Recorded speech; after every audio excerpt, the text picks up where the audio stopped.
Halo, selamat pagi saudara-saudara, Bapak Ibu yang terkasih di dalam Tuhan Yesus Kristus. Semoga di pagi hari ini kita mendapatkan anugerah dari Tuhan, sehat, penuh dengan sukacita. Renungan firman Tuhan di pagi hari ini saya awali dengan suatu pertanyaan. Pernahkah kita menghitung hari? Jawabannya pasti pernah. Karena semua orang yang hidupnya normal pasti punya hari. Anak-anak, remaja, dewasa, orang tua, bahkan orang Adi Yuswa pun punya hari. Pernah saya mendengar anak-anak kita dengan kawannya berdialog. Berapa hari lagi sih ujian kita? Jawaban dari kawannya, 4 hari lagi.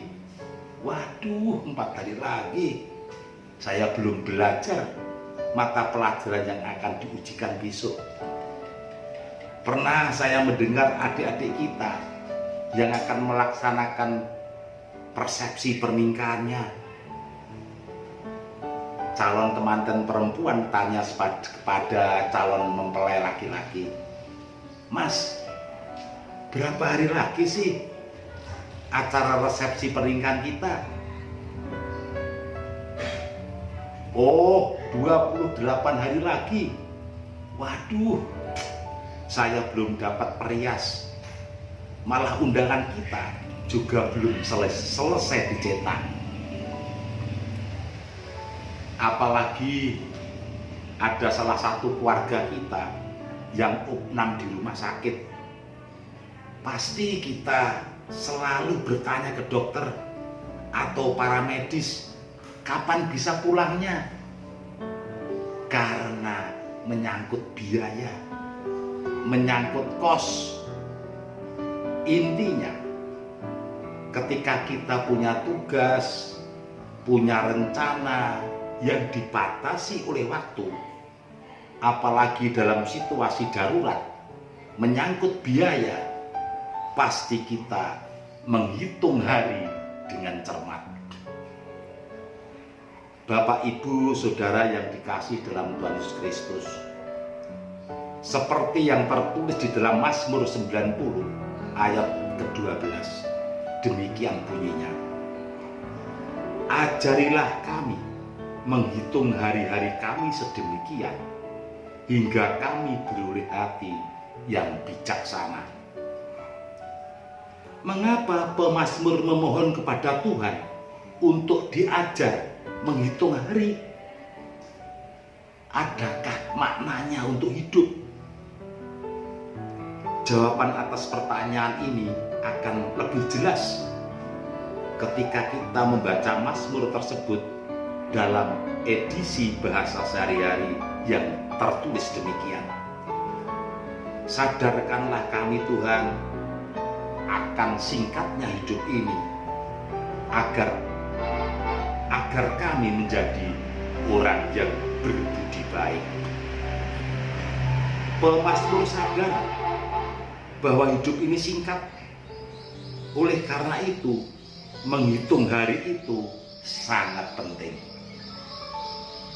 Untuk menjadi orang yang berbudi baik di hidup yang sesingkat ini, pemazmur sangat membutuhkan pertolongan Tuhan, sebab kemampuannya sendiri sangat terbatas.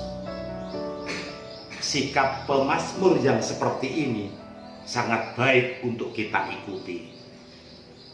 Bapak, Ibu, Saudara-saudara yang dikasihi oleh Tuhan Yesus, sampai saat ini Tuhan masih memberi kesempatan kita untuk hidup. Oleh karena itu, marilah kita hitung dengan cermat hari-hari dalam hidup kita.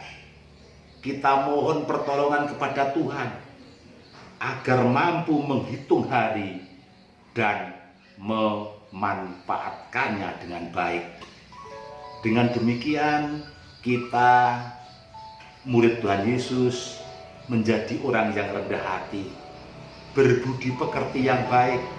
Lebih-lebih untuk kita yang sudah tua-tua ini harus menjadi orang tua yang bijaksana, pantas menjadi teladan anak cucu dan generasi muda pada umumnya. Kita tidak usah memikirkan lagi hari-hari yang sudah kita lewati, yang terlanjur kita isi dengan kehidupan yang tidak terpuji. Tidak apa-apa, karena Tuhan kita menilai bukan atas dasar prestasi hidup kita, melainkan atas dasar kemurahan hatinya. Masih ingatkah kita tentang pengajaran Tuhan Yesus dengan perumpamaan orang upahan yang dikisahkan di dalam Matius 20 ayat 1 sampai 16. Di situ diceritakan ada tuan yang mencari bekerja, ada tuan yang mencari pekerja untuk bekerja di ladangnya dengan kesepakatan upah per hari atau 24 jam 1 dinar. Ada pekerja yang mulai bekerja di pagi hari, ada pekerja yang mulai bekerja di siang hari, ada pekerja yang mulai kerja di sore hari, bahkan ada pekerja yang mulai bekerja di tengah malam. Pagi harinya semua pekerja dipanggil untuk menerima upah. Pekerja yang bekerja mulai pagi hari mengira akan mendapatkan upah yang lebih banyak. Ternyata menerima 1 dinar juga. Mereka bersungut-sungut atas perlakuan tuan itu, menganggap tuan itu tidak adil. Tetapi tuan itu berkata kepada seorang dari mereka, "Saudara, aku tidak berlaku tidak adil terhadap engkau. Bukankah kita telah sepakat sedinar sehari? Ambillah bagianmu dan pergilah. Aku mau memberikan kepada orang yang bekerja terakhir ini sama seperti kepadamu. Tidakkah aku bebas mempergunakan milikku menurut kehendak hatiku, atau iri hatikah engkau karena aku murah hati?" Demikianlah Tuhan menilai kita, bukan dari prestasi hidup kita, bukan dari apa yang sudah kita lakukan seolah-olah sudah baik menurut kita, melainkan dari kemurahan hatinya yang sudah dibuktikan dalam pengorbanan Tuhan Yesus Kristus. Bapak, Ibu, Saudara yang terkasih dalam Tuhan, kalau berdasarkan dari prestasi hidup kita sendiri, tidak ada yang pantas untuk dihargai, karena sebenarnya kita ini orang yang terbatas, penuh dengan dosa, penuh dengan perbuatan yang tidak terpuji. Sungguh kita masih sangat beruntung. Tuhan tidak memperhitungkan hari-hari yang sudah kita lewati, seperti apapun keadaannya. Yang penting hari-hari hidup kita yang masih ada, marilah kita hitung dengan cermat dan kita isi dengan baik, agar kedepannya kita menjadi orang yang bijaksana dan berbudi baik. Semoga Tuhan Yesus memampukan kita. Tuhan Yesus memberkati. Amin.